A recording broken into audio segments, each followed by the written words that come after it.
તો આજે મિત્રો મારી ઘર પાસે એક લારીવાળો શેકેલા ફાફડા લઈને વેચવા માટે આવ્યો છે। તો સાત્વિકને ખાવા હતા તો સાત્વિક માટે 20 રૂપિયાના ફાફડા લીધા લારીવાળા પાસેથી।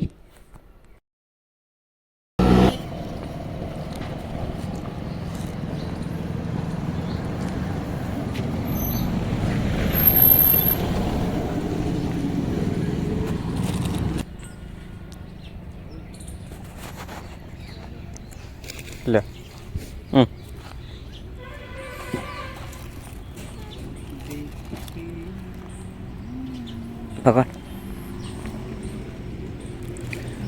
તો મિત્રો આ ભાઈ આ રીતે ઘરે ઘરે ફરીને ગરમ મીઠામાં ફાફડા શેકીને લોકોને વેચે છે। કદાચ તમારા ત્યાં પણ કોઈ લારીવાળો આ રીતે આવતો હશે। તો કોને કોને મિત્રો મીઠામાં શેકેલા ફાફડા ખાવા પસંદ છે એ કોમેન્ટ કરીને જણાવજો। થોડો ઘેર હડો।